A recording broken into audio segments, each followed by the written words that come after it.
すまなかった、レナ。俺はどこかでレナの話を疑ってたよ。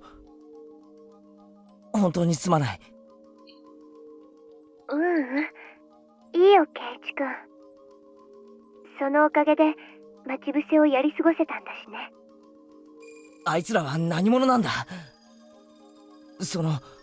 お社様信仰を復活させようとする信者の集団の手先。彼らにはそういう自覚はないと思う。彼らを操っている黒幕はそうなんだと思うけどね。多分ダム戦争の当時から陰で様々な工作をしてきた連中なんだと思う。ダム戦争の最中に園崎家が裏で色々と暗躍したって話は俺も少しは聞いたことがあるな。うん、有名な話だよね。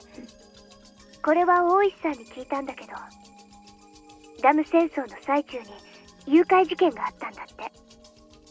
これも秘密の事件なんだけど、なんでも建設大臣の孫を誘拐してダム建設中止の約束を裏取引したんだって。大臣の孫を誘拐？おいおい、そんなの聞いたことないぞ。大臣が犯人との取引に応じる姿勢を見せたため、事件を公にしないことになったんだって。大石さんは当時その事件に関わったから知ってるんだって。うん。それで？大石さんが言うには、孫の誘拐や大臣の脅迫などの手口は恐ろしいほどに高度だったんだって。その事件は園崎家が命令を下したことだけは分かっているけど、結局未解決なんだって。当時園崎家の当主である園崎お涼は武装闘争の方針を打ち出していて、配下である暴力団組織の中に特攻隊を組織したそうなの。ダム計画の撤回がどうしても望めないときは建設省に突入して武力制圧しようなんて、そんな物騒な計画を本気で練っていたらしいの。Everybody knows that the Suzuragi family had tried to stop the damn project, even if it meant breaking the law. So I wasn't so surprised to hear that she had a dangerous plan like that. Actually, I wouldn't be surprised if it was Beyond who came up with the idea. The plan sounded just like her. 結局、その計画は計画のままで終わったんだけど、それを実行するための特攻隊の訓練というのは行われていて、相当高度なものだったらしいよ。Ushi had uncovered the information right after the dam conflict ended. At the time, Ori even said that if the village was going to be submerged, all members of the Okufuchi Guardians would choose to stay in their homes and drown. So because Oryu was behind those things, I couldn't just laugh off the idea of an armed assault on the Ministry of Construction. According to the information Oishi sees, she planned a suicide mission as a last resort when the dam conflict started to heat up, in case the resistance wasn't successful. She had actually obtained weapons and put people through training for the sake of that plan. The Special Attack Corps were flown to America, having received a huge amount of money from Oryu for the operation. In the southern desert of the United States, some retired military soldiers gave them highly professional training. While the plan was never carried out, the Special Attack Corps became a death squad under the direct control of Oryu after they came back from America. They were involved in many unsolved terrorist incidents, and they succeeded in kidnapping the grandson of the minister as well. 嘘みたいな話だな。みーちゃんがよくヘリの操縦から無線機まで何でもできるみたいなことを言うでしょ。あれは本当。みーちゃんも当時その訓練に参加してるらしいよ。じゃああいつ本当に？まあみーちゃんの話はともかく、このひなみ沢には大臣の孫すらも誘拐できるだけの暗殺部隊が存在するってことだけは疑っちゃダメ。I didn't take a close look at the four men in the white van today, but thinking about it, they did look professional in a way. They were pretending just to be taking a break, but I could tell they were tense the whole time. それであいつらはレナの命を狙っているのか？多分狙ってはいないと思う。殺すだけだったら私もう殺されてるよ。じゃあ、狙いは、まさかあれか、高野さんのスクラップ帳。圭一君が見た通り、連中は相当警戒心が強いみたいで、隙を見つけない限りは強引な手段に訴えてこないみたいなの。だって強引な連中なら私の自宅の寝込みを襲えばいいんだから。それをしないってことは、結構慎重だってことになるな。多分私がスクラップ帳を持っているという確信がないからだと思うの。彼らはミオさんを殺し、持っていたスクラップ帳を全て処分しようとした。ところが一番重要な数冊が抜けていた。それで自分が狙われているのを察して誰かに預けたんじゃないかと考えてるんだと思うの。その有力候補が私なんだと思う。でも確証がないから強引な手段に訴えられないんだろうね。 Okay, that was perfect timing for the music. I'm pointing this out right now. レナ、お前、かなりヤバい橋を渡ってるんじゃないのか。そうだね。ちょっと怖いかな。でもそう簡単には消されないよ。私は大石さんと連携している。有事の際に備えて常に連絡を取り合っているしね。そうだ、大石さんはどう言ってるんだよ。大石さんも園崎家が何らかの暗躍をしていないか監視してくれてるよ。高野さんのスクラップ帳の話はしたのか。話してない。警察には話した方がいいだろう。それに警察ならきっと力になってくれるぞ。圭一君、私は君にだって信じてもらえるか自信がなくて話せないでいるんだよ。大石さんに話したって絶対に信じてもらえるわけがない。なあレナ、もう煙に巻くのはなしだ。話してくれ。一体何なんだ。何がスクラップ帳に書いてあるんだ。高野さんが消されるほどの何が書いてあるんだ。簡単に言うと、このスクラップ帳に書いてあることが事実なら彼らの神が貶められることになるの。神を貶める。そう、お社様の神聖性が失われてしまう。だからお社様信仰を復活させようとする彼らは絶対に伏せたいと思っているの。すまんレナ、もう少し分かりやすく言ってくれ。つまりどういうことなんだ。つまりお社様は神様じゃないってことなの。神様じゃない? I had no idea what she read that made her so certain. But whatever it was, it'd be sacrilegious for people who believe so strongly in Oshio-sama. お社様の教えっていくつもあるけど、その原点はたったの一つしかない。それは中から出るな、外から入るなというもの。この大原則を守るためにその他の教義を発展させたと言ってもいいくらい。隣人を愛せとか家内安全とか縁結びの神様なんてのは本当に後から取ってつけたものでしかないの。In other words, Oshio-sama existed solely to stop the villagers from going outside the village. Oshio-sama doesn't bless the villagers or protect them from disasters. The people believe that Oshio-sama does all that for them. But the truth is that the people abuse his name for that purpose, generation after generation, and nothing more than that. Why did Oshio-sama descend in the first place? Because demons came out of the Onkafushi swamp and attacked people. 実はこの時点で解釈が違ってたの。鬼が湧き出して襲ったんじゃない。湧き出したものにやられると人々を襲う鬼になるの。湧き出したもの？どういう意味だよ、レナ。I almost cut off Keiichi's line, I'm sorry.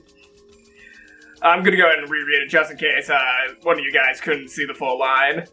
Whatever came out of the swamp. What do you mean by that? Whatever came out of the swamp possessed people, crawled into their blood, controlled them, and turned them into demons. people had no resistance against whatever it was that came out of the swamp. They became demons, attacked the other villagers, and turned them into demons as well. That's right. It was a weird infectious disease that broke out from the swamp. It made the infected people go out of control. The villagers saw this disaster and explained it like so. Evil demons came out from the bottom of the swamp, possessed people, and turned them into demons as well. That is the truth of the story of the demons that came out of Ongefuchi Swamp. 確かに、それだと伝説をうまく説明できるな。じゃあ、お社様ってのは、ひょっとして異国から来た医者？そうだね。正確には正しくないけど、そう、医者と呼べる存在。それが降臨して伝染病を治療したの。でも、それは治療ではなく、対処療法でしかなかった。All Shuma could do was reduce the symptoms of the infection. Villagers could have their symptoms suppressed, but there was no way to kill the parasites that had infested them. After a while, the village was divided into two groups. One group was made up of the people who were already infected, and the other consisted of the people who weren't. Without a cure for the disease, the uninfected looked down on the people who could only suppress their violent symptoms. They even talked about drowning them in the swamp. But they knew killing the infected people wouldn't solve the problem. The parasites came out of their water sources, including Ongefuchi Swamp. They couldn't fill them all in, for if they did that, they would lose their access to drinking water. They could have chosen to leave the village, but that was hard for them, for that was the location of the ancestors' graves. Under the power of Orishio-sama, infected people could live without showing symptoms. So, both who were infected and those who weren't decided to live together equally and to coexist with the parasite. Orishio-sama was impressed with the villagers' decision. He decided to stay there and continue to treat them. それが、お社様がこの地にとどまり、人と鬼の生活を見守ったの真相か。うん。そしてお社様は感染者である村人たちに症状を出さないために掟を作った。その最大にして唯一のものが村から出てはいけない、外から人を入れてはいけないだったの。外から人を入れてはいけないってのはわかるぜ。感染者を増やさないためだろ。でも出てはいけないってのはどういう意味なんだ？寄生虫たちは気候や風土の関係でこのひなみ沢の地でしか生きられないらしいの。だから宿主である感染者がこの地を離れようとすると強い症状を出してそれを妨害するの。その妨害こそがいわゆるお社様のたたりの正体。The strongest symptoms of the infectious disease were violence and delirium. The infected people acted just like demons, and the impact of seeing them in the throes of the disease was strong enough to make others describe them as much.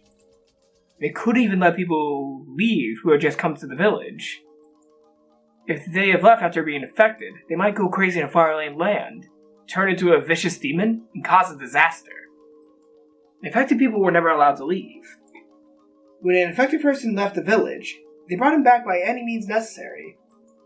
That was what it really meant to be demoned away. ちょっと待てよ、レナ。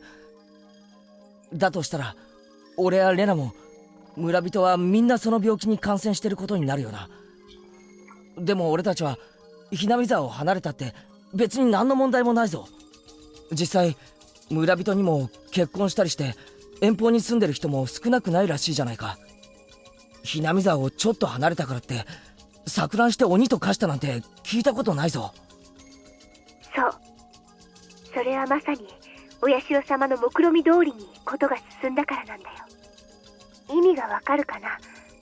この村を長い間封印してきたのは寄生虫の害を弱めるためなの。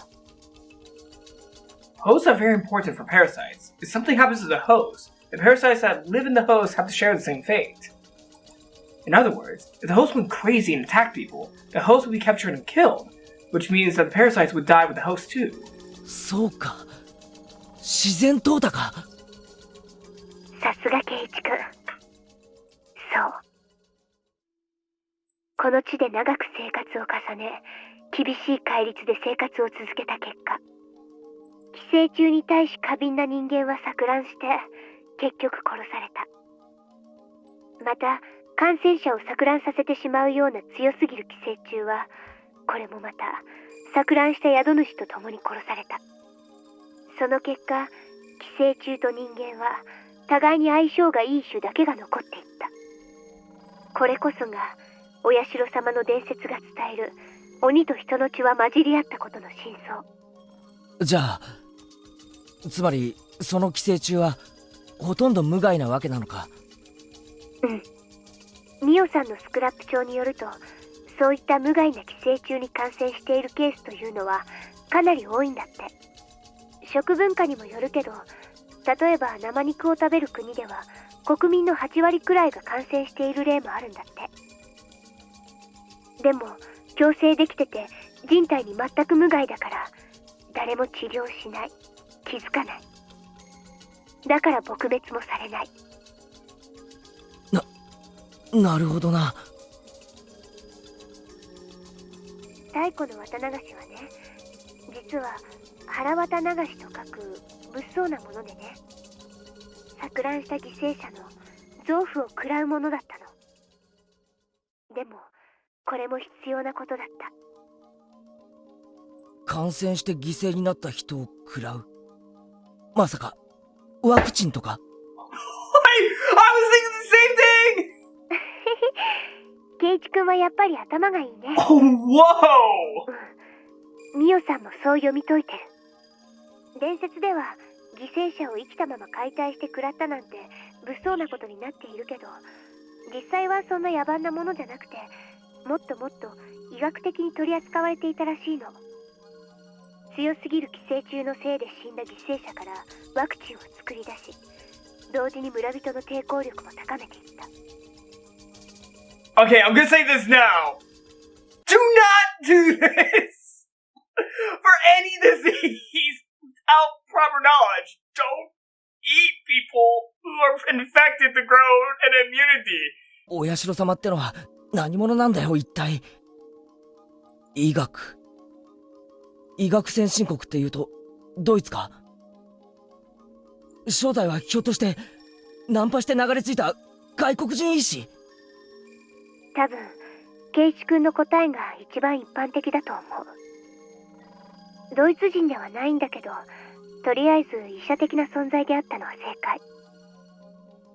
古代の伝説の秘密が明かされていくってのはなんだか面白いな。I don't think that Rena's story is too crazy to be true anymore. It still sounds crazy, of course, but I never heard any theories that explain the legend of this village better than this one. 多分俺も感染してるんだよな。なんだか体中が痒くなってくるぜ。人間だって一つの宇宙だよ。体の中には無数の細菌たちが住んでいる。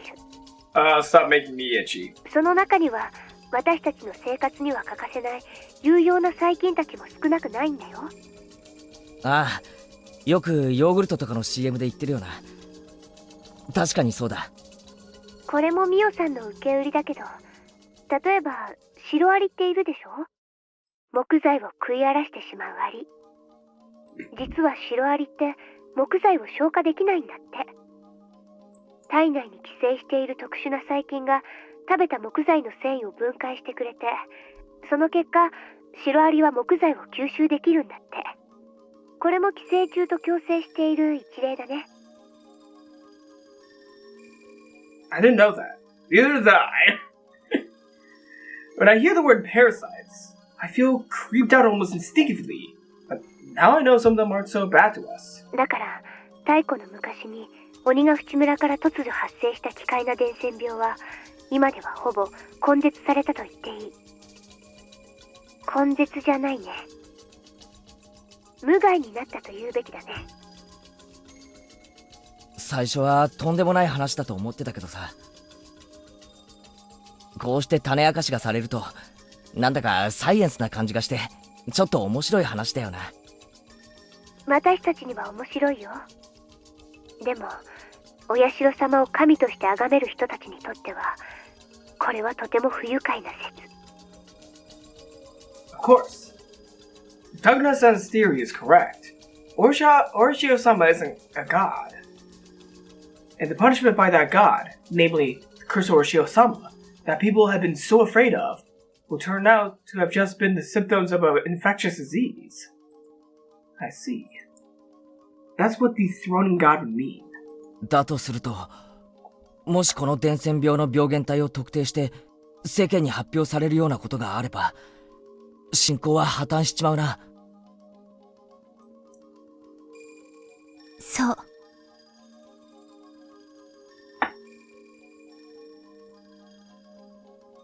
Am I going crazy?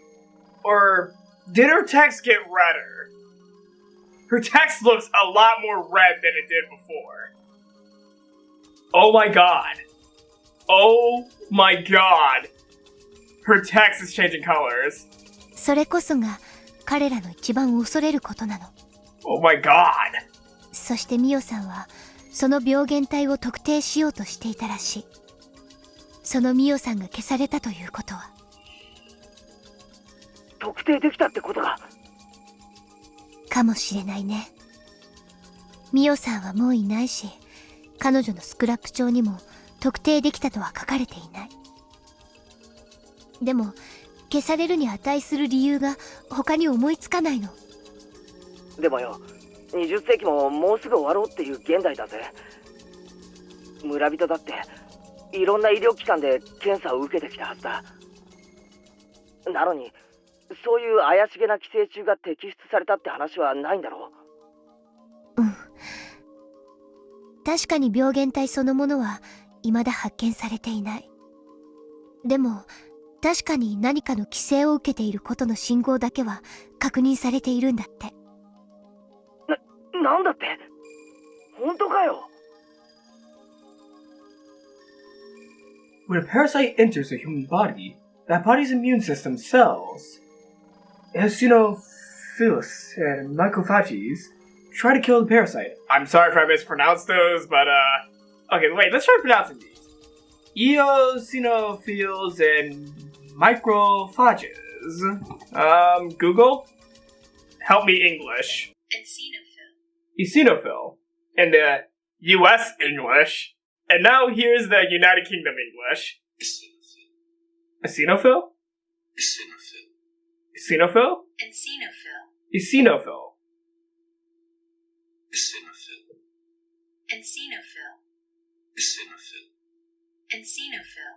So, in the UK, you pronounce it as eosinophil, while in the US, you pronounce it as eosinophil. Okay, I might have sounded similar in both pronunciations. Well, that's because I'm American, not from the UK. But still, that's how you pronounce eosinophil. And now, let's look up how to pronounce macrophage. I'm not pronouncing this right. Macrophage, not macrophage. Man, I kind of like macrophage a little bit more, but it's Alright, I'm gonna reread this line with the correct pronunciations. When a parasite enters a human body, that body's immune system cells, eosinophils, and macrophages. I'm gonna move on. Try to kill the parasite. I'm gonna pronounce it as macrophages, I don't care. To secrete an antibody called immunoglobulin E, IgE. The most common way of checking if a person is infected by a pathogen is to look at the levels of this secretion. According to Takanola's research, people from Higuzawa have a very high level of IgE in their blood. That's not all. They also have obvious symptoms of being infected by parasites. They don't have any allergies. IgE stimulates mast cells, and they secrete histamines and serotonin as a result. These cause an allergic reaction. That allergic reaction isn't pleasant for humans, but it's necessary for the body to kill the pathogen.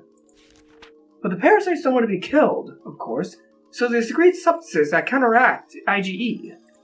As a result, IgE stops stimulating the receptors of the mast cells, which stops secreting the chemical compounds. As a result, the antigen-antibody reaction, namely the allergic reaction, doesn't occur. In other words, a human body that was infected by a parasite secretes a high level of IgE, but doesn't display allergic reactions. For your information, a human body that's infected by a parasite doesn't suffer from hay fever. You get hay fever due to your body secreting a large amount of IgE because it's mistaken pollen for a parasitic invasion. As a result, a large amount of stimulants like histamine will be secreted, but your body can't contain the parasite that it's attempting to kill. That's why your body continues to secrete IgE. As a result, the stimulants that keep causing allergic reactions, that's how hay fever works. If you have a parasite in your body, it will deactivate your IgE and suppress the secretion of stimulants. As a result, you don't have an allergic reaction. In other words, there's no hay fever in Himizawa, and you can cure your hay fever by moving here. Good idea. Good idea, let's move to Himizawa. 特定はできなくても、その存在だけは疑いようがないってわけだ。うん。そうなるね。だとすると、そのスクラップ帳は信心深い連中にとっては十分危険な存在だな。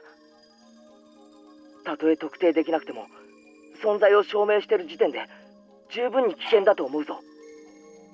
そうだね。たとえ証拠にはならなくても、彼らにとってはミオさんを葬るに値する危険性があったと思う。確かに恐ろしい秘密だな。ちゃんと説明してもらえば理解できることだが、いきなり聞いたら刺激が強すぎる話だぜ。でしょ？だから私も最初は信じられなかったし、圭一君に話しても信じてもらえないと思った。で、大事なのはその事実を隠蔽しようと暗躍してるヤバい連中がいるって方なんだよな。そう。今大事なのはそっちの方。The fanatics who want to revive the sanctity of the god they worship. Reviving the majesty of their god means reviving the power of that god. And the power of their god is the infectious disease. This infectious disease can't spread nationwide, unlike other infectious diseases. So from now on, I'm gonna start calling it an endemic disease. That fits better, since it only affects this region. Anyway, the endemic disease of current-day Himizawa is different from the one of old times. It's been through a process of natural selection, and it's harmless now. In other words, it doesn't do harm to human bodies. That harm was once interpreted as a curse. A curse is the power of a god, so a harmless endemic disease means that the god is powerless. That means the only way to regain the majesty of that god is to revive the curse. In other words, they want to bring back the primitive endemic disease, namely the harmful, strong version of the parasite. ちょっと待てよ。信者たちは神が実は寄生虫だったなんてことは否定したいんだろう。なのに寄生虫を研究するのかよ。矛盾してないか？矛盾しているよ。だからこの研究は信者たちのトップだけが知る秘密の研究なんだと思う。彼らは表向きは信仰を盛り上げているけど、その裏では信仰の正体について極めて冷静に理解していて、神の技を自らの手で復活させようとしている。なるほどな。おいおい、なんだかとんでもない話になってきたぞ。ミオさんのスクラップ帳にはそうとは一言も書かれてないんだけど、私監督の診療所って怪しいと思うの。慰霊診療所が？どうして？ひなみ沢の規模から見て施設が立派すぎるのがその理由。そしてミオさんはそこに勤めていた。監督は園崎家にスカウトされてきた細菌学者が正体とか。監督がか？ミオさんは余計なことを知りすぎたから消されたんだと思うの。なのに監督が消されない理由は、監督は信者たちに依頼されている立場だから。そして太古の有害な風土病を研究してるってのか？あの監督が。ごめん。監督は無関係かもしれないね。今のは私の思いつき。でも研究は間違いなくどこかで誰かにさせ、そして Oh shit. その研究には5年かかり、ついに完成を見た。 Sorry, I had an itch underneath my ear. There was a piece of hair stuck in it. I'm sorry. I'm sorry. One strike for me. The first case was a dismemberment murder by the dam destruction workers. Their quarrel had turned into an election, and they might have had the primitive infectious disease, and the symptoms, their aggression and delirium, might have kicked in. The victims of the second year were Satoko's parents. There were no witnesses, so the whole event is veiled in mystery, but there's a theory that someone might have pushed them over the cliff, since the fence of the observation deck that they fell from was quite sturdy. What if one of them was infected by the primitive disease? Parasite. Primitive parasite. She might have become violent and pushed the other over the cliff. The Shinto priest died from a disease, and his wife drowned herself in the third year. He might have died of shock because of a hypersensitive reaction to the infection. His wife might have gone crazy and committed suicide when one of the symptoms, delirium, kicked in. In the fourth year, Satoshi Hojun's... Dad, why? Why? Just why? Why did it... God, my ears today are getting itchy.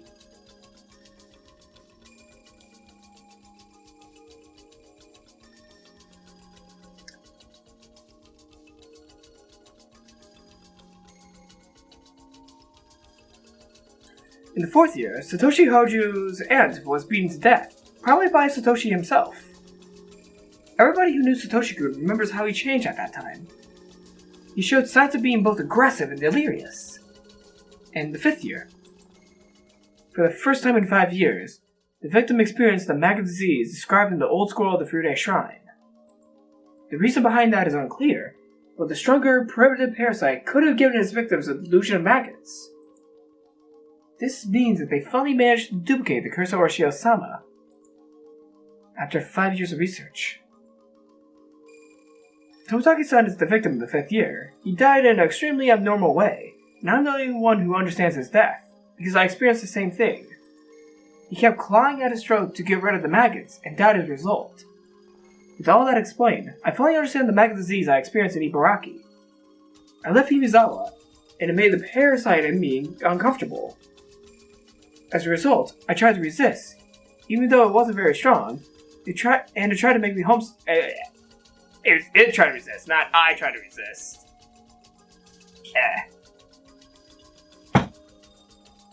Let me reread that. As a result, it tried to resist, even though it wasn't very strong, and it tried to make me homesick. But with my parents divorce, I grew mentally unbalanced, and I completely lost the power to resist for a period of time. The parasite was weak and harmless, but my mental instability allowed it to worsen my systems dramatically. As a result, I went crazy and became violent. The delusion of Orishio-sama appearing to me in the bathroom was probably the terminal phase of my delirium. I created the supernatural existence, Orishio-sama, that I was instilled with since I was little. Then I persuaded myself to go back to Himizawa, based on that delusion. Some of the transcendents at Onikafuchi must have had the same kind of experience. They must have passed their experience down as the acts of a god. I remember I once saw on TV that the indigenous people in South America used some kind of natural drug in order to have a mystical appearance. And that they called it a ritual to communicate with their gods. じゃあ、信者どもの目的は、その太古の寄生虫をひなみ沢中にばらまくことなのか？多分、それが最終目的だと思う。でも、人知れずにそれをやることはないと思うの。宗教にはセレモニーが必要だから。だからもし、彼らが望むものを生み出せて、それをばらまく日が訪れたなら、彼らは多分それを、お社様の復活の日とでも称して、宗教的なデモンストレーションをすると思うの。何か特別な儀式とか、とにかく、お社様の復活を祝い、知らしめるような盛大な何か。Oh, I did it again! なあ、それってよ、悪いことなんだよな。Yes. 危険性の高い病原体をばらまこうというんだから、多分悪いことに分類されるだろうね。それって細菌テロって言わないか？おい、めちゃくちゃヤバいことだぞ。おい、富武さんの死に方がお社様のたたりの再現に成功していた以上、 X デーは間近ってことなんじゃないのか？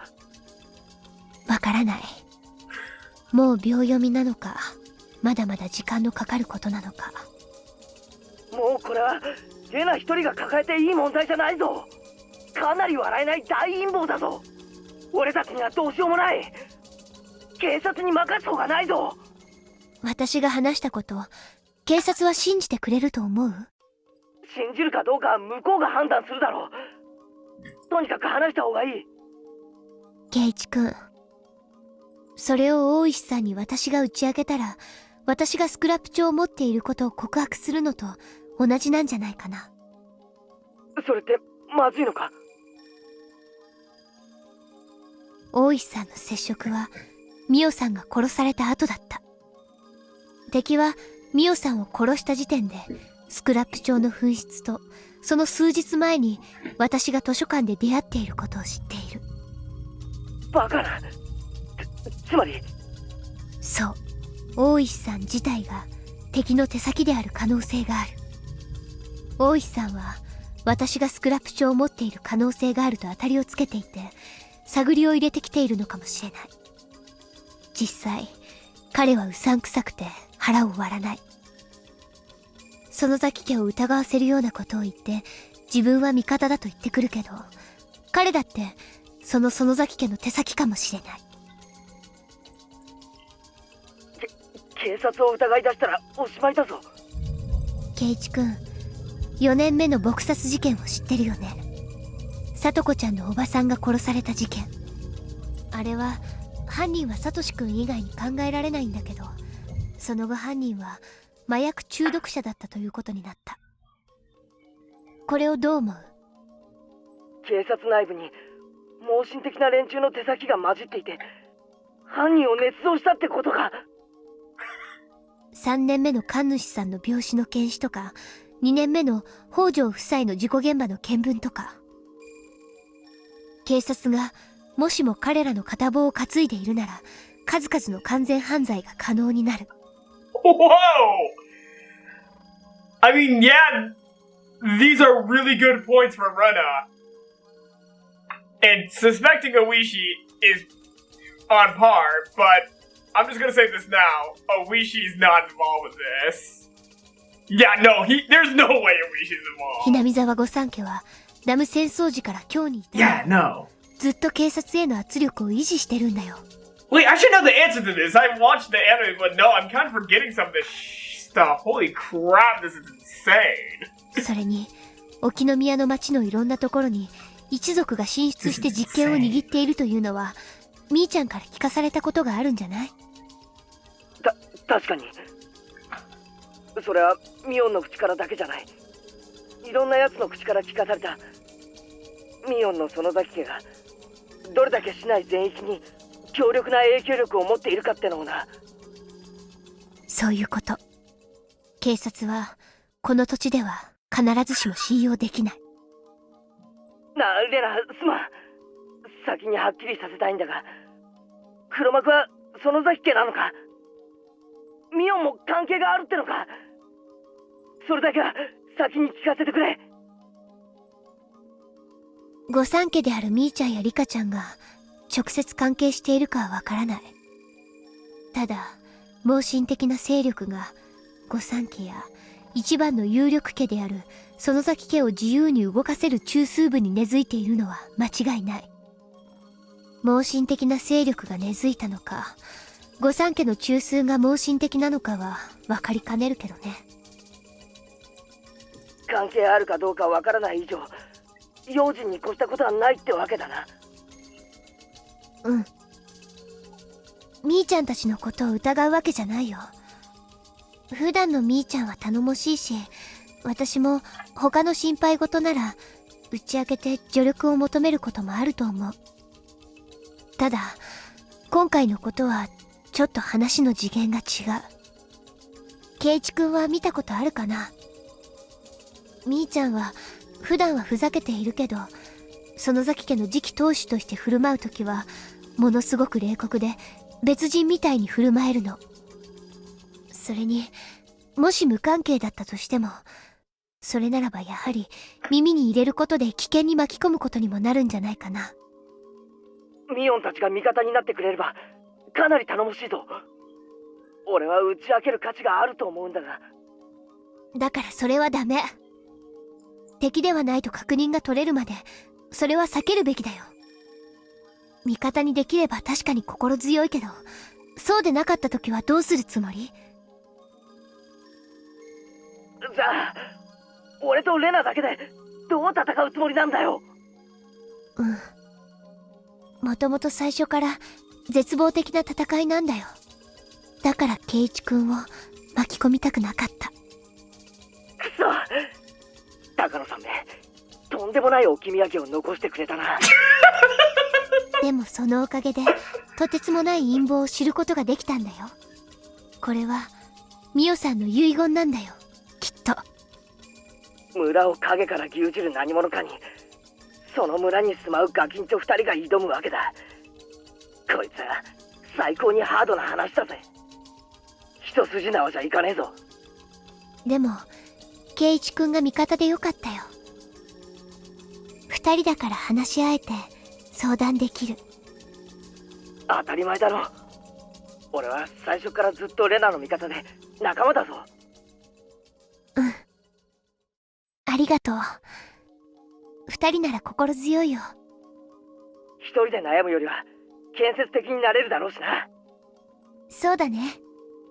2人でどう戦えばいいか、これからじっくり相談していこう。今日は私スクラップ帳を読み直す時間が欲しかったから休んだけど、明日からは普段通りに生活するね。おかしな行動をすれば気取られてしまうかもしれないからね。圭一くんも変に構えないで普段通りに生活してね。みーちゃんとか時折鋭いことがあるから特に気をつけて。わかった。何事もなかったかのように生活するよ。だが畜生はなんだか怖いぜ。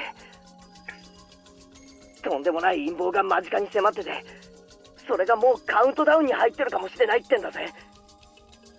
それを知りつつ普段通りに生活しろってのも辛い話だよな。多分そんなにすぐじゃないはずなの。さっきも言った通り、彼らが信心深ければ深いほど宗教的なセレモニーを必要とするはず。そういうセレモニーは村を挙げて行うものだもの。綿流し以上のイベントは今のひなみ沢には存在しない。ということは少なくとも来年の綿流しまでは大丈夫ということか。根拠のない読みだけどね。他に綿流し以上のイベントが思いつかない。I think we have a year, at least. But I also feel like we don't, because of how they killed Mio-san. I might not know, but there might be a bigger religious event than Watanagashi. It might not be long until that day. On the day of Orishio-sama's revival, they're going to spread a dangerous parasite, and that day might be just around the corner. レイナ、まだ電話してるのか？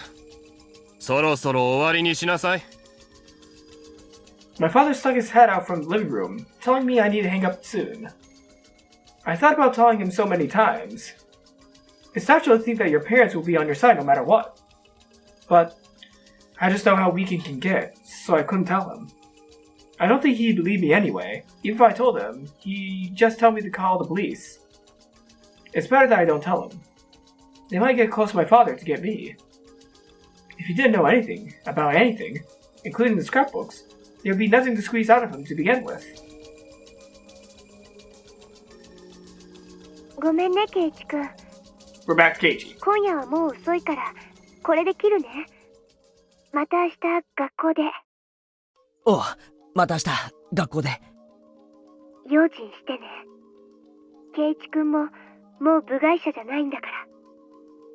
おう。せいぜい気をつけるぜ。I remembered the suspicious men in the white van, and felt a chill run through my spine. They looked like villagers, but they weren't. They had the village accent, but they were just pretending. The more I thought about it, the more suspicious they became. It let me know that Rena and I aren't safe. If Rena is right, they're just suspicious of her, and they're not sure if she has the scrapbooks or not. But it's still creepy. Rena had probably experienced the same creepiness I felt when I saw the van several times up until now. She must sense the danger more than I do. However, the fact that they weren't attacking, that they were merely observing us, was disturbing. If they attacked her, she could have done something, like going to the police. But all they're doing is watching her from a distance. She can't do anything about it. She can't talk to anybody about it. She probably just wants to stay in her house all day. But if she acted different, they might take it as proof that she has the scrapbooks. We have to think about how to fight against them, without making it obvious. I told myself that there was no going back, and I put the phone down. Oh, jeez! Oh, man! Oh, man, this chapter is gonna be fucking insane. God, wow. That was quite the beginning.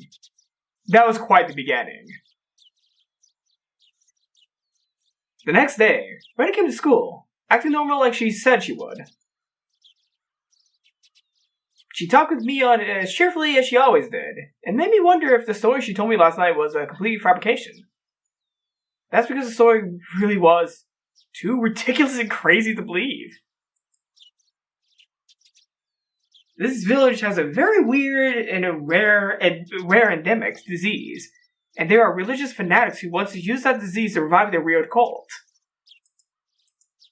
And they've been researching the pathogen of the endemic disease so they can spread it throughout the village.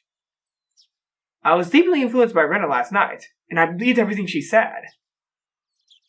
But thinking about it with a cool mind under the bright sunlight, it sounds too crazy to be true. The story Rena told me is based on Takuto-san's crazy hand-me-down ideas. It's based entirely on her theories, which, though very feasible, have no evidence whatsoever. The fact that Takuto-san was murdered lends credit to the story, I'll give you that, but... I looked at Mion. She was fooling around with Rena. It's hard to believe that she's involved with some crazy conspiracy. っていうか、聞いてないでしょ、ケイちゃん。悪い。ごめん、聞いてなかった。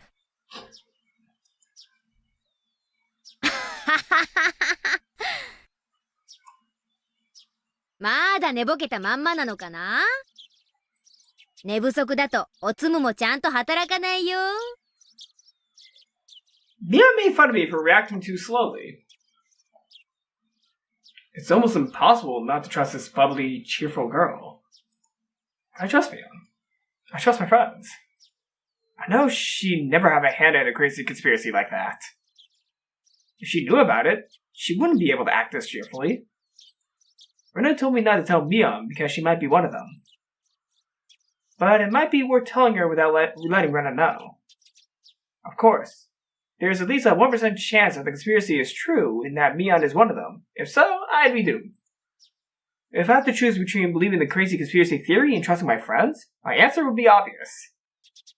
I know that my friend, Mion, isn't a part of any conspiracy. She'd never be involved with something like that. Even if the conspiracy exists, I'm sure Mion will be on our side. So, whether or not it's true, it must be worth telling Mion about it.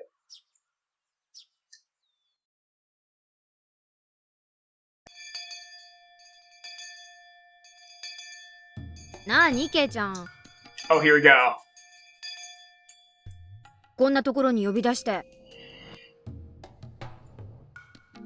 それも誰にも内緒で来いなんてさ。まさかカツアゲとかそういうのじゃないよね。お前な、体育倉庫の裏に呼ばれたら真っ先にそう思うのかよ。じゃあラブレターとか？でもそういうのは下駄箱が定番じゃない？都会じゃそうでもないぞ。直接渡す白兵線型も少なくない。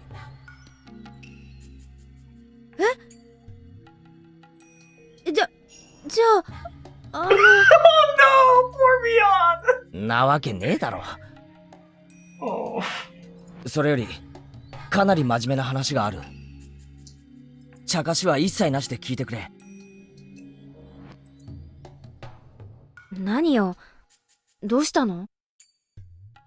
お社様信仰を復活させようとしている連中がいるってのは知ってるか？は？何、ケイちゃん。何の話？ This, of course, was just my way of getting a feel for the situation. I wanted to see how she was going to react by getting straight to the point. But Mion really did look puzzled. People wouldn't normally react like this if someone pointed out their secrets out of the blue. They always panic, if only just a little. Either Mion was a brilliant actress, or she really didn't have anything to do with the idea of reviving Orishio-sama. I decided to tell her everything. ミオ、お前の家の園崎家ってひなみ沢を含めものすごい影響力を持ってるわけだけどさ、お社様信仰を復興するため何か暗躍してるってことはあるか？復興？なんで？いや、だからさ、今のお社様信仰って大昔の時代に比べたらだいぶ信仰心が薄くなってるだろ。それをさ、大昔の鬼ヶ淵村のレベルまで引き戻したいと思っている、いわゆる原理主義者的な連中が暗躍をしてるんじゃないかって。はい？ちょっと、何よそれ。何の話なわけ？本当に何の話かわからないのか？わかるわけないよ。何その全米第1位みたいな面白ストーリーはさ。Mion's reaction was very natural. It seemed impossible that she was pretending she didn't know anything about it. But regardless, I continued. いや、だからそういう連中がこの村にいるらしいんだよ。ミオは知らないか？お社様信仰を鬼ヶ淵村の時代のレベルに？そんなことして何かいいことあるの？いや、それは信仰の厚い盲信的な連中にとってはとても重要な意味があるんじゃないかな。だってケイちゃん、大昔の厳しい戒律の頃に逆戻りって誰も喜ばないよ。今のこの現代、村から出るななんて言われたら生活なんかやってられないって。例えばほら、リカちゃん。リカちゃんって何でもお社様の生まれ変わりとか言ってチヤホヤされてるらしいだろ。そういった取り巻きの老人たちの中にはきっと執着的な一派が存在して。リカちゃんの取り巻きっていうと君吉のおじいちゃんとかのこと？まあ確かに信仰心は厚い方だと思うけど、盲信的ってのはどうかと思うね。いや、だからいるんだよ。本来のお社様信仰を再び復活させようとしている輩が。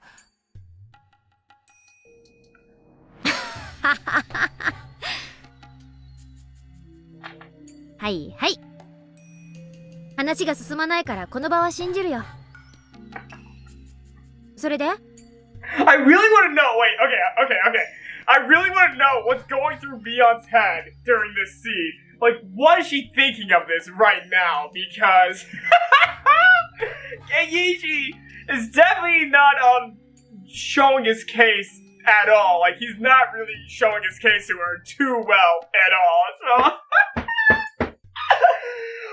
wow, he definitely does not sound like he's making any sense to Mion from reading what he's saying. And Mion practically owning him saying, "But why though?" Like, this is why I love Mion's character. Because Even though it may or may not be intentional, she is practically just saying, what are you talking about? It's just... Man, yeah, I really enjoy Mion. Favorite characters, Mion's high up there. Next to Sadako. で、そいつらはお社様の正体がこの土地独特の風土病にあることを突き止め、その病原体を研究しているらしいんだ。どこで？というか、風土病って何？病原体って何よ？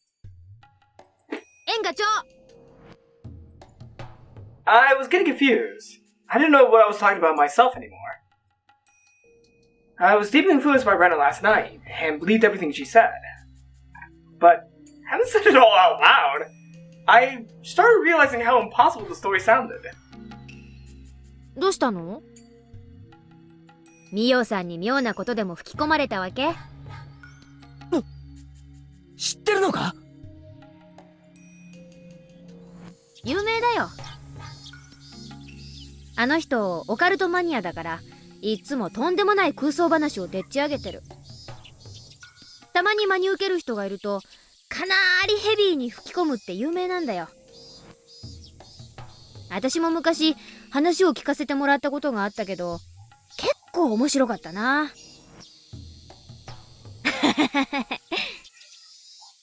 それって本当か？ケイちゃんもどこかで耳にしてるだろうけど、この村は大昔はちょっと特殊な文化があった。それは少し刺激の強い要素のある文化でね。厳しい戒律と厳しい刑罰、残酷な風習は割とオカルトマニアの間では知られてるらしい。ミオさんもそんなマニアの中の一人。じゃあこの村が怪しげな寄生虫に支配されているという話は？はあ？寄生虫？それミオさんの新作？新作ってどういうことだよ？言ったでしょ、ミオさんはオカルトマニアなの。鬼ヶ淵村の奇怪な伝説などを研究して、あれやこれやの仮説や推理、妄想を楽しんでるわけよ。だからその寄生虫に村が支配されてるって説以外にもいろいろ創作してる。私がずいぶん前に聞いたのは UFO 説だったよ。 What? これが結構辻褄が合ってて面白いの。 Wait, pause. I want to learn more about the UFO one. I don't know about you, but alien stuff gets me really excited. Especially alien porn. Oh yeah, that stuff's good. 太古の昔に鬼ヶ淵村に UFO が墜落して、そこから出てきた異星人と村人で戦いが起こってという感じから始まる B 級 SF ホラーだった。 Yeah, I really want to hear this story, actually. サトコが聞かされたってのは地底人説だったかな。 What? 地殻変動によって地底王国と鬼ヶ淵村の間に接点ができてしまって、それでなんだっけかな。そうそう、地底王国のお姫様と村の若者が恋をして互いに仲直りをしたっていう SF ロミオとジュリエットだった。 Why am I getting a sinking feeling that all these stories might have been said in like the PS2 or PS3? I'm just gonna say console stories. Like there's some console only stories in Higurashi, and why do I have a sudden feeling that these stories are gonna be told in those console things? Why do I have this feeling? んで最新作がどうやらケイちゃんの聞かされた寄生虫説ってわけみたいだね。 Why do I get a feeling that at some point I'm gonna hear every single one of these stories that Takano has been telling people? That would be hilarious in my opinion. That would be fucking awesome. いやいや、いつかそれらを全部まとめて本にしてほしいよ。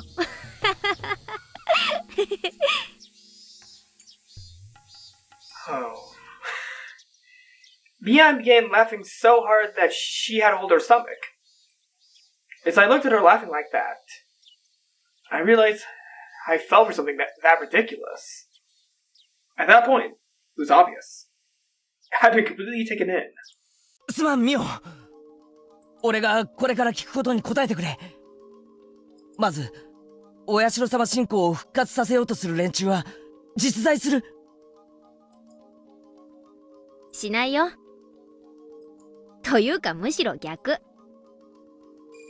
ひなみ沢は外部に対してどんどん開いていって栄えさせていこうということで、御三家はすでに意見を統一してる。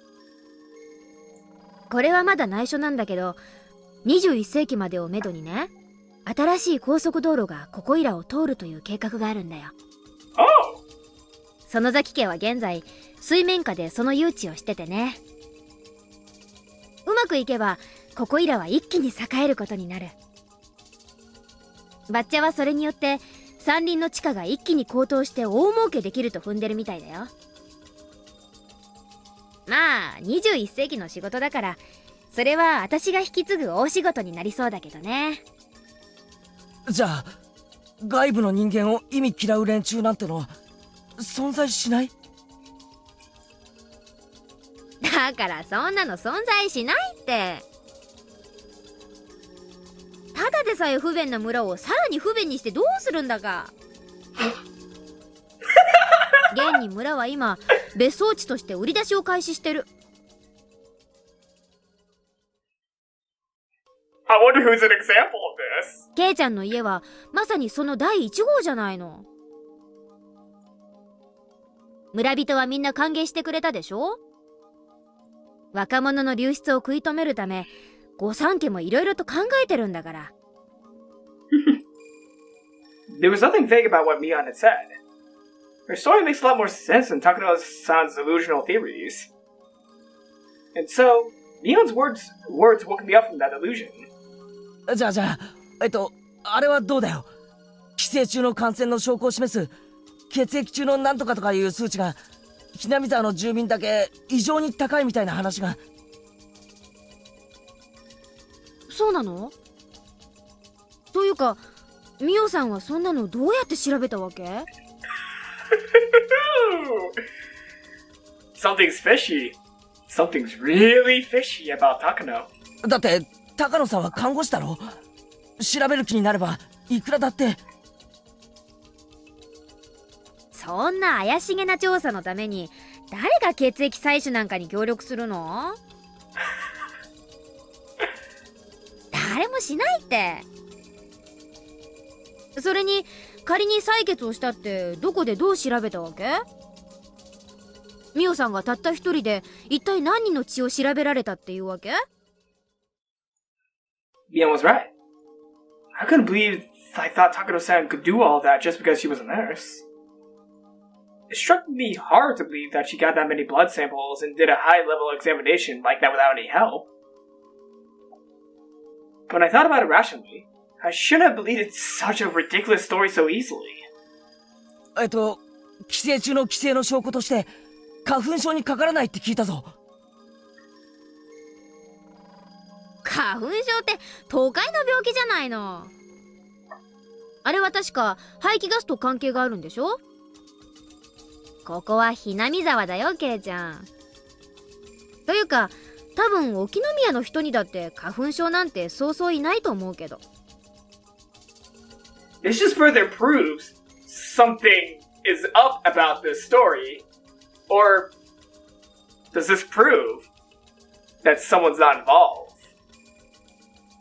I can't say too much.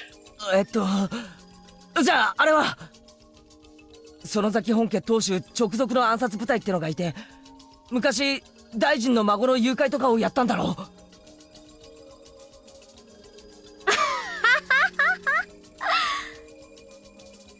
そんなのがいたらかっこいいね。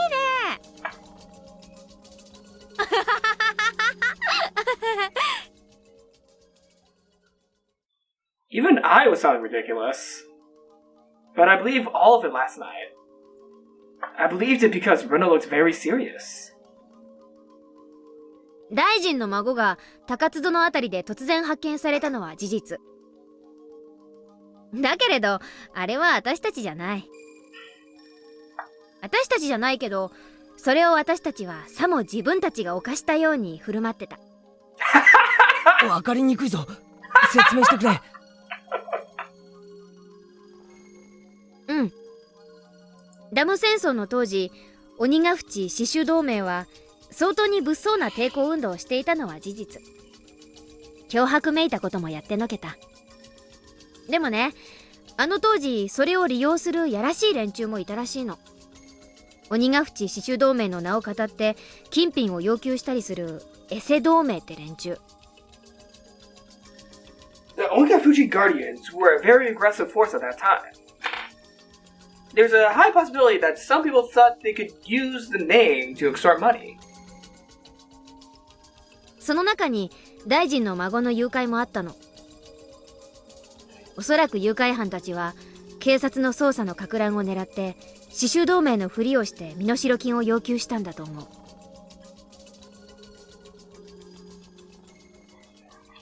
正直あの事件は同盟にとっても驚きだったよ。よく大臣の孫を誘拐できたもんだって話題になったね。犯人たちに会えたら表彰してやろうなんて盛り上がったっけ？ちょっと待て。じゃあ大臣の孫の誘拐は鬼ヶ淵死守同盟は No! 関係ないのかよ。 Oh, I thought it paused! I thought the game paused! Oh, I was getting some of this scene and I thought my computer froze. I'm so sorry, everyone. Just the sudden pause in Keiichi's talking. I thought my game had frozen, but I don't think that was the case. In case it did freeze, I'm gonna resync the audio real quick. But holy crap! I am loving this chapter of Tsumihoroboshi. This chapter is awesome, and I'm gonna reread what Keiichi said since I interrupted. Wait a second! So, the Onikafuji Guardians had nothing to do with the kidnapping? うん。全くない。Mion said firmly. It was a simple and clear answer, which left no room for suspicion. And thinking about it, it's something surprising. Kidnapping the grandson of a minister and negotiating with him in person is a huge deal. The Onikafuji Guardians were a very aggressive group. Pretty aggressive group. Were a pretty aggressive group. But this operation wasn't so easy that it could be carried out by any of the normal residents of Himizawa. It was obviously the work of professional criminals, without a doubt. ただね、さっきも少し言いかけたけど、園崎本家はね、この誘拐事件を自分たちが黒幕であるかのように振る舞っていた。振る舞ったってのはどういうことだ？ Wait, pause. Keiichi, are you going to mention about the people following you and Rena to Beyond? Because I think that's an important thing you should mention in your questioning.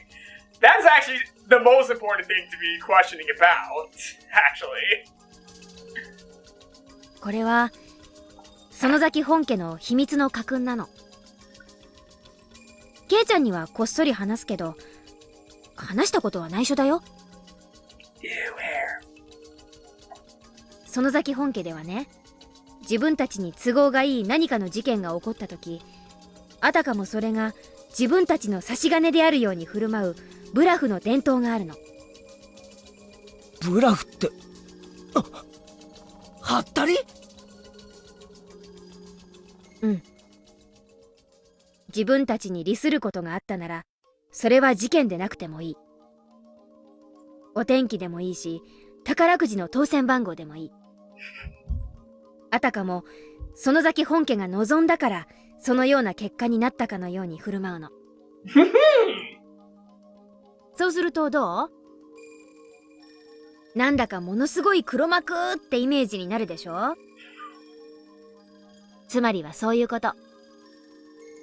これは園崎本家の当主だけに代々公伝で伝承される秘密のイメージ戦略なの。自分たちを本来よりもより強大に見せようとするイメージ戦略。じゃあほら、ダム戦争時に建設省を占拠するって作戦があったんだろ。あれは。しかもそのために武器やら訓練やら。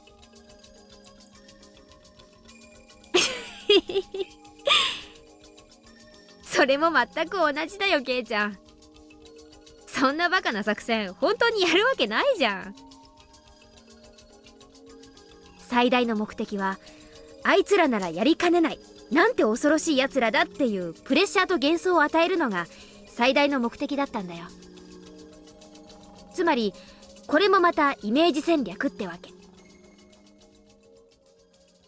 They obtained weapons and went through training just so they could exact pressure. They had no intention of actually carrying out the plan. The Suzuragi family was just bluffing.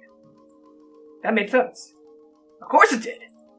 It's impossible to attack the Ministry of Construction. Even if they did, it wouldn't solve the problem. All they had to do was use common sense. Even if they did, they would have been crushed within seconds by a huge number of policemen. Why didn't I think of that? じゃあ武器とか訓練とかってのは。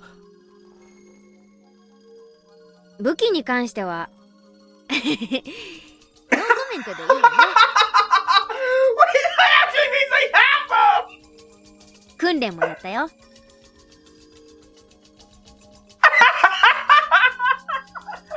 はったりになるようちゃんとしっかりね。葛西さんをリーダーにお父さんとこの若い衆たちを引き連れてテキサスの砂漠でトレーナーさんと戦争ごっこをやった後はサンフランシスコでのんびり観光してた。Oh, sounds like fun. That sounds like a lot of fun, actually. じゃあ Keiichi sounds so defeated. I couldn't think of anything else. It was obvious now. Talk about the guys who are following Rena! Keiichi! I'm saying this now!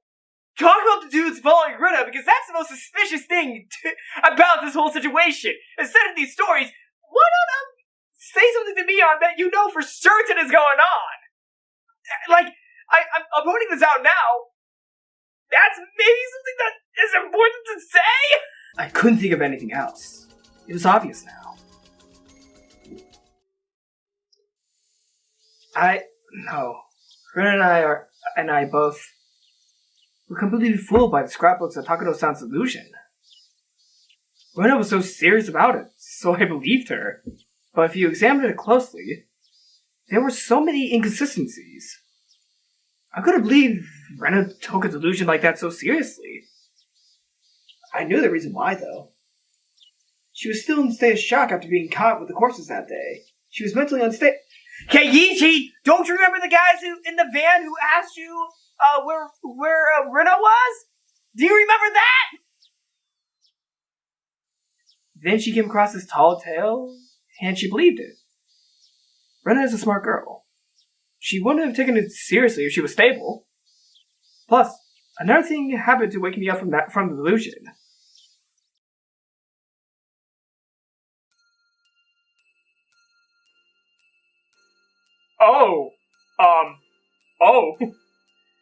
The white van I saw yesterday came to school during the lunch break.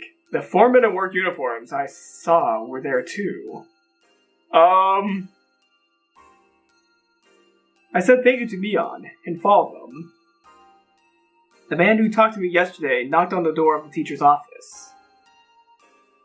毎度おこのぎ造園でございますね。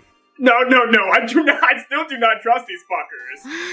どうもご苦労様です。今日も暑いですね。いいえいいえ、先生は今日もますますべっぴんで。ではすみません。今日もよろしくお願いいたします。はい、よろしくお願いします。これ、うちの事務屋から渡すように言われましたんで。見積書と請求書ですね。ありがとうございます。日付は空欄ですね。問題ありません。はい、お預かりします。はい、それでは取り掛かりますんで。The man was talking to Chie-sensei with a big smile. ん？どうしたのかね、前原くん。あ、校長先生。今の男の人は誰ですか？ The principal pointed his finger at the window. When I looked out, I heard the noise of an engine starting. The noise was coming from the engine of a motorized lawnmower. I saw young men in work uniforms taking another lawnmower, some brooms, and a ladder out of the van. 園芸業者さんである。 Okay, I still don't trust those guys. だいぶ垣根や樹木が手入れされてなかったからの。夏前に一度剪定を頼もうと思ったのだよ。ああ、校長先生。この度はお世話になりまして。The man noticed the principal, took off his hat, and bowed. うん。よろしく頼み申しますぞ。なんとか今日中で終わらせますんで。しばらくうるさくしますんが、ご容赦を。Each worker took one of the tools and walked towards the fence where the grass was growing. The engine of the lawnmower was very loud, and the kids who were playing in the schoolyard looked at it curiously. こらー！危ないですから皆さん教室へ戻りなさい。It was Chaya Sensei. She handed an envelope with the documents in it to the principal. It said Okonogi Gardeners in green on the envelope. では校長先生。申し訳ありませんが、この請求書を後日市役所に行かれるときに持って行ってください。うん。心得た。千恵先生。造園屋さんは昨日も来てました？ええ。昨日の夕方に一度下見に来てもらいました。帰りに近道をしようとして迷ってしまったと言ってましたっけ？この村は細い道はだいぶ入り組んでおるからの。無理もないわい。I remember when I first came here, Chaya Sensei started talking about when she got lost, and they laughed together. There was never anything suspicious to begin. Why were they asking you where Rena was, though? I thought they were suspicious yesterday, because of what Rena had told me. At first, I thought it wasn't unusual to see Right Van. But then, right after I heard a creepy story, I saw a white van parked on the road, and I got scared. The gardeners weren't familiar with the roads of Himizawa, and they got lost trying to take a shortcut on their way back. That's all. I had totally twisted it around? Why were they asking specifically about, Rena, though? I believe that fake-sounding story. I believe that the Suzuragi family was working behind the scenes, and I fabricated the existence of a group of fanatical believers in my mind. Worse, I doubted Neon. Damn it! I'm such a fool. She's my friend. We took each other's hands that day, saying that we were a family made of friends, and that friends were friends no matter what. I said that. Then I doubted my friend. I'm so stupid. Anyway, what was the problem? She also needed to wake up from this crazy delusion. I had to hurry and wake her up. Rena seemed like she had no mind to listen to anyone else. She truly believes that the Suzuragi family are the masterminds of a large-scale conspiracy.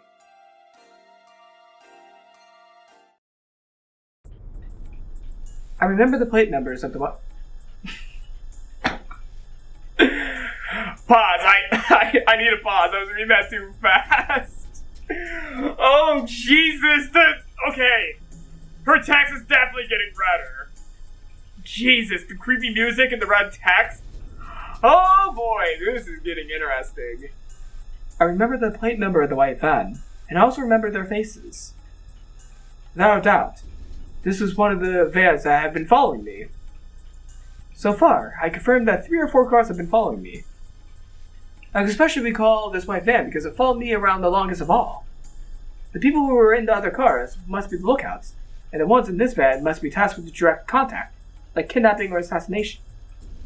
The lookouts secured the surroundings, and the ones in this van attacked the target. That scope of maneuver involved in both kidnapping and assassination. The scrapbook said that too. If so, I'd better watch out because it was them, not the lookouts, who came to the school premises. I don't think they'll attack me while I'm in school. They're in the early stage of their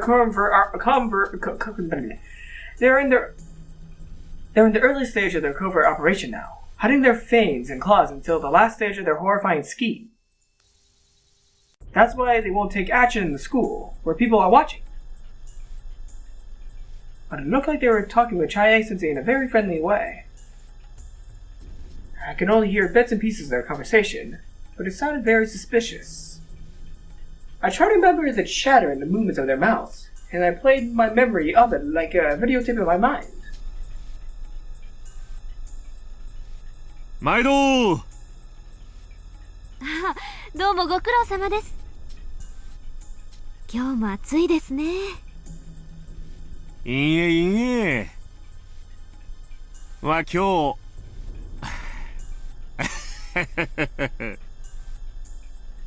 ではすみません。今日もよろしくお願いいたします。はい、よろしくお願いします。これ、うちの事務屋から渡すように言われましたんで。と、ですね。ありがとうございます。空欄ですね。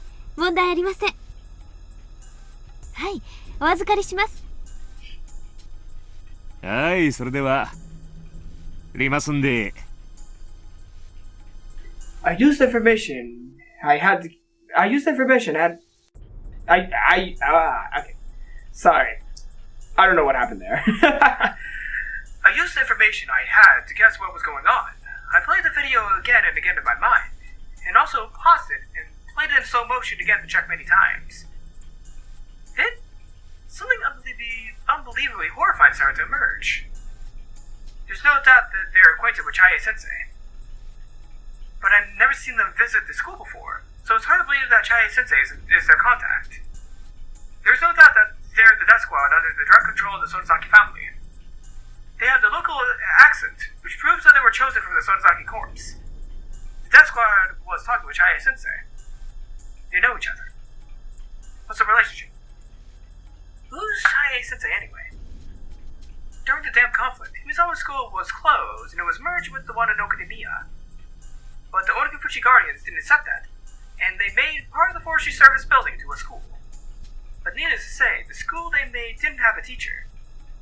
So it was only going to be a token form of resistance. But a teacher who had a strong passion for education felt sorry for the children, and she came to work there. That was Rumiko Chie-sensei. It was obviously strange. Teachers are government employees, and they normally belong to the prefectures. As long as they lie low and don't cause trouble, they don't get fired, and they don't get demoted. They can work up until the official retirement age, and they're guaranteed to get a fixed retirement fund. She was one of those government employees, but she defied the Board of Education and came to work for Himizawa. The villagers admire her as a teacher of passion. I heard that Oreo Suzuragi herself successfully negotiated with the Board of Education that suspended Chie-sensei for defying their orders. It was easy to get an answer from this by connecting the dots. Chie-sensei was recruited by Oreo Suzuragi as a teacher to work at the school the Onigufuchi Guardians had created. In other words, she was already working for Oreo before she came here. As for the principal, he was the principal of the school and he was off at the beginning. He's a respected person of this reason, and he's closely associated with the three family. He's a respected person of this region, and he's been closely associated with the three families for a long time. So that means the school's under the control of the Suzuragi family all along. That's why Chie-sensei is acquainted with the death squad. Makes sense now. Chie-sensei confirmed that I came to school today and made a phone call. And called him here? I don't want to know why she called him here. If she called him just to monitor me, they'd wait near the gate until class was over. But if they came out to the school premises, why? Stop pretending to be a fool, Rena. Do you think nothing will happen if you pretend not to notice it? Think hard. Calm down, Rena. What will they try to do to me today in school? In school? How are they going to do anything with my classmates and friends around me? It's easy. Chie-sensei would tell me to come to the teacher's office during the last class of the day. But What about my clubmates?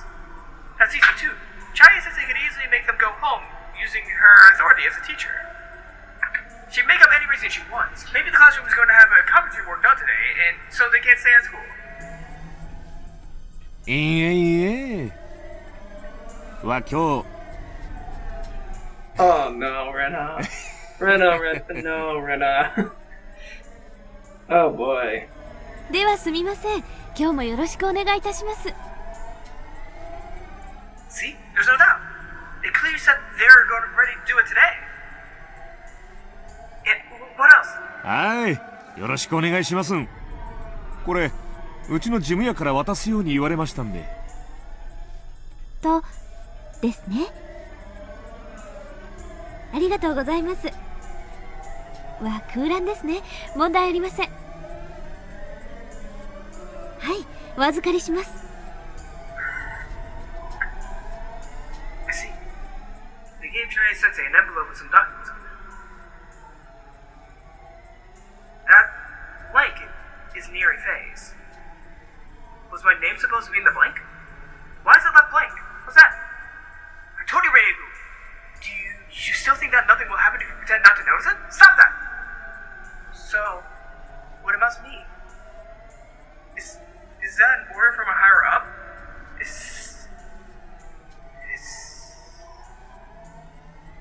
says to make Ryugo become blank. I took a peek from the shadows, and I saw the principal taking the documents out of the envelope. He started reading them.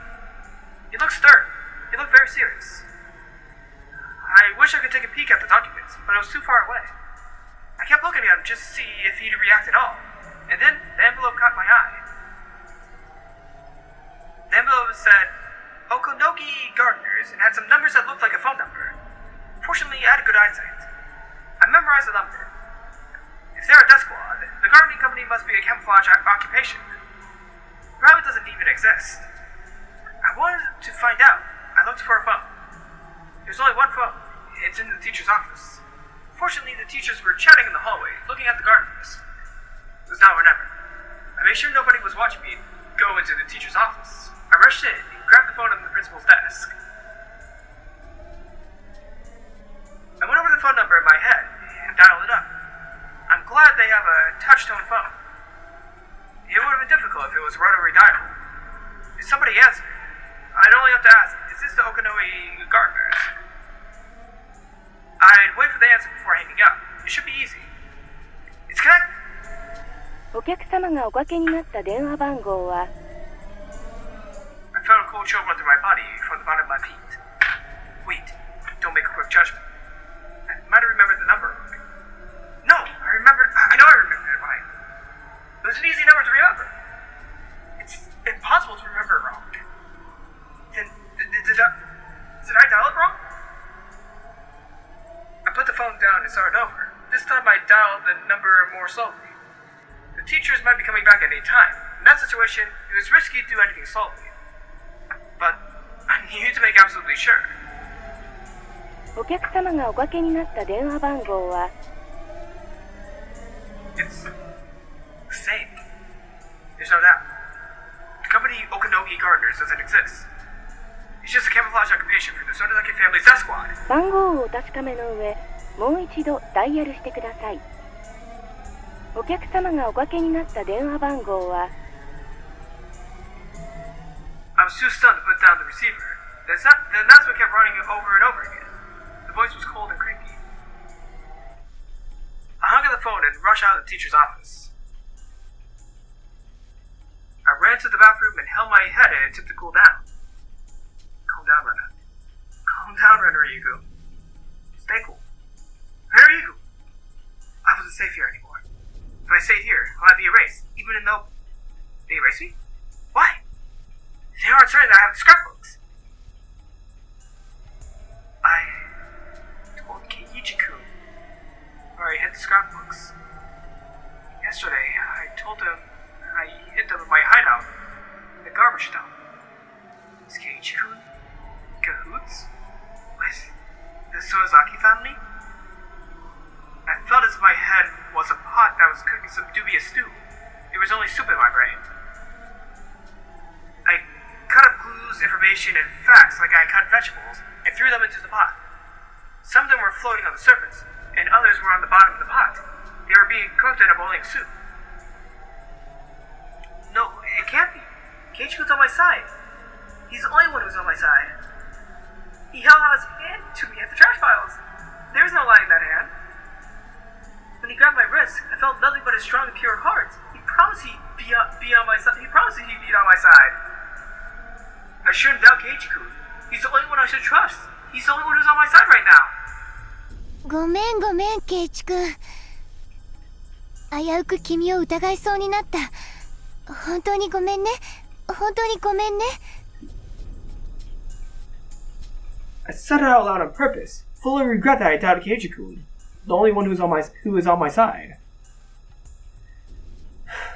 Now that I think about it, whether I have the scrapbooks or not might not matter to them. Erase anyone who is suspicious. That's the safest way.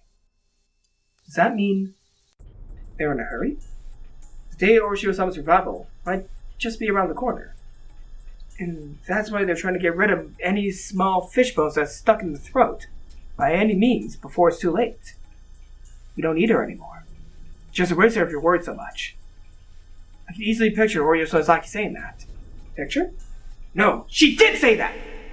That's why they're here today! What should I do? What should I do? Should I wait until school is over? I was like a fish in a pond. No matter how many times I escaped from the net, I was in the pond. And they owned the pond! I didn't stand a chance! What should I do, now? I couldn't keep escaping from the net. I should get out of the pond. I didn't know how to fight them. I don't know who's on my side. I was about to give in to despair. For now, I just have to think about how to survive this. So I at least have time to think about how to fight against them. I have to get out of this pond. When I was about to leave the bathroom, one of my classmates came in. I pretended to be sick and talked to the girl while leaning on the wall. ごめんね。私、ちょっとどうしても具合が悪くて。早退するからって先生に伝えておいてくれないかな。I shouldn't let Chaya Sensei know that I'm leaving school early if I'm trying not to run away from them. If I'm trying to run away from... God, fuck. Damn it. I was trying to read to the mood of the story. I'm sorry, everyone. Let me reread that line, and maybe I'll be slower. I shouldn't let Chaya Sensei know I'm leaving school early if I'm trying to run away from them. But if I didn't, they might think I ran away without cause. That might lead them to chase me without mercy. That might lead them to chase after me without mercy. If that happens, I don't stand a chance. They were planning to capture me after school is over, and I happened to feel sick and left school early. If they took it that way, they wouldn't think I noticed the noose tightening around me. I was about to go back to the classroom to get my bag, but I changed my mind and turned around. I didn't need my bag anymore. I realized that nobody was watching me, so I stopped pretending to be sick and started running. God, Rena. I feel really bad for Rena. ん？千恵先生、ここがおかしいですぞ。おかしい？どうかなさいましたか？見積書と請求書の日付が空欄になっておりますぞ。ここは今日の日付ではないのですかな？あ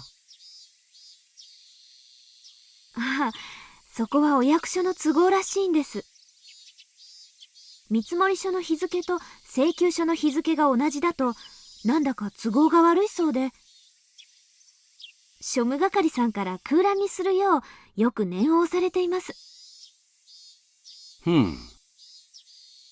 あとそれから請求書に書いてある電話番号と封筒に書いてある電話番号が違っていますぞ。どちらが正しいのですかな？あらやだ、本当ですね。社長さん。はい。どうしましたんね？請求書に書いてある電話番号と封筒の電話番号が違ってますけど、どちらが正しいのですか？あははは。請求書の方の電話番号が正しいんで大丈夫ですね。先代の事務所の時の封筒がまだだいぶ余ってたもんなんで、それに入れてきてまったんですわ。But still, you guys are not out of the red.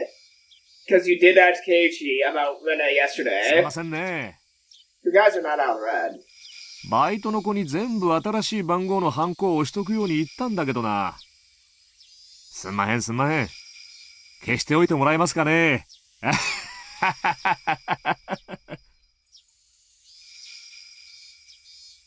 And that was the end of the chapter. Oh boy. Oh god. Poor Rena. Lunch takeout list 3. Let's see who they're taking out for lunch. Fish in a pond. Alright. Who are we taking out? The danger of a culture-bound syndrome lies in the fact that it can easily trigger a delusional misidentification syndrome. That is to say, in the current case, every time the patient sees something trivial, she tries to interpret it as a curse. It is believed that as a result of the accumulation of these events in understandable form, a delusional system is created, ultimately leading to paranoia. Furthermore, the patient is also exhibiting slight signs of a personality disorder. Of course, it's a very mild level, and is not causing any hindrance whatsoever to the patient's daily life. It's common for even healthy individuals to have primary delusions in their daily lives. They usually ignore it automatically without recognition, since those delusions are nonsensical. However, there are cases where these delusions accumulate despite being incomprehensible. This largely depends on the particular characteristics of the individual, and it's believed that the patient shows relatively strong characteristics in this area. I believe you are very much aware that primary delusions are categorized into 3 different kinds. Delusional mood is the feeling of impending crisis without a basis. Delusional intuition is the feeling of a sense of duty or goal without basis. Delusional perception is the feeling of a baseless cause against a baseless target. In the patient's case, it's believed that these incomprehensible delusions accumulated, acted out simultaneously with the culture-bound syndrome, which trigger a delusional misidentification syndrome, and ultimately cause the incomprehensible delusions to become understandable by interpreting them as a curse. The comprehensible delusional system induces the understandable secondary delusions, further strengthening the patient's delusional system with the passage of time. The delusional parasitosis mentioned earlier can be considered a secondary delusion. A common factor of all cases of paranoia is that after an outbreak, they still appear perfectly normal with no change in their personality. The patients are unaware of their own ailments, and due to their personal interpretations of their delusional system, there are many cases where patients arm themselves logically, making it extremely difficult for a third party to point out that they're having a delusion. Furthermore, although it may depend on the tendency of the delusions, there are also cases where a persecutory delusion turns into a pursuit delusion, or a conspiracy delusion, resulting in the patient creating an imaginary enemy and making up an antisocial behavior. Take it up, antisocial behavior. For example, there are cases where leaders of a religious cult were deeply influenced by the cult's founder's paranoid visions, which shifted the group into a conspiracy delusion that made them conduct antisocial behavior in the name of self-defense. Although no such cases have been reported in Japan yet, it could very well happen in the near future. Fortunately, the patient hasn't reached that serious condition as of now. Without proper treatment, she should be able with proper treatment, not without, damn it. With proper treatment, she should be able to make a full recovery. Please make sure that her father also understands that this is not an unusual case, but something caused by the accumulation of a number of innocent factors that anyone could have. The patient can be treated by deepening her bond with her father. As long as she has that bond, she can certainly be treated. For the reasons above, if the patient is to return to her home village, I strongly recommend that the patient continue to receive guidance from specialized medical institutions. Please excuse me for writing such a long letter. Thank you for reading this until the very end. And that is all for this episode of Higurashi When They Cry Tsumihoroboshi. I'm sorry if it sounded rushed towards the end because, I needed to, leave pretty soon, so I had to speed up my reading.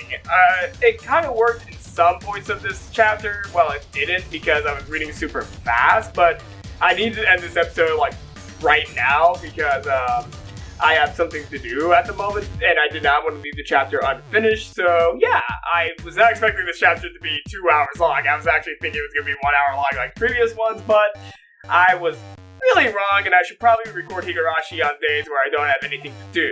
This just happened to be one of the very few rare days at the moment that I actually have something to do after recording. So thank you all for watching. Leave a like, leave a comment, and I'll be taking my time. I'll be taking a lot more time reading next time. But sorry I have to rush things. I need to head out right now. So leave a like, leave a comment, and I'll talk a lot more and a lot slowly next time. Leave a like, leave a comment. I'm sorry for rushing this ending, and I'll see you all next time. Mikado.